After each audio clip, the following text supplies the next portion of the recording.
Praise lord. దేవుని వాక్యము నుండి మార్కు సువార్త 5వ అధ్యాయము 36వ వచనం చదువుకుందాము. భయపడకము, నమ్మిక మాత్రం ఉంచుము. భయము విశ్వాసము రెండు ఒక హృదయంలో ఉండలేవు.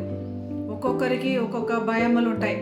మరణ భయము, అనారోగ్య భయము, డబ్బు భయము, చదువు భయము, ఇలాగా. యాయేరు కుమార్తె చావడానికి సిద్ధంగా ఉంది, అనారోగ్యంగా ఉంది.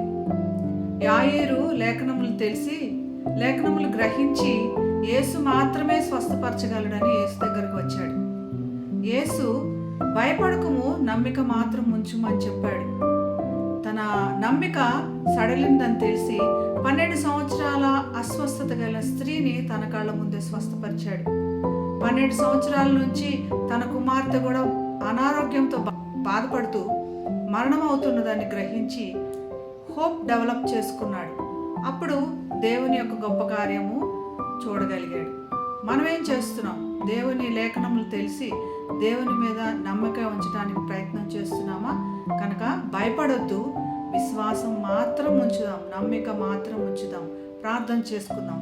పరిశుద్ధమైన యేసయ్య, నమ్మిక ఉంచిన మాత్రంన గొప్ప కార్యములు చూస్తావు అని చెప్పి నీ వాక్యం చెప్తున్నది కనుక ఈ దినము మా మధ్యలో గొప్ప కార్యములు జరిగించమని నీ నామానికి వందనాలు చెల్లిస్తూ యేసు నామమున ప్రార్థిస్తున్నాం తండ్రి.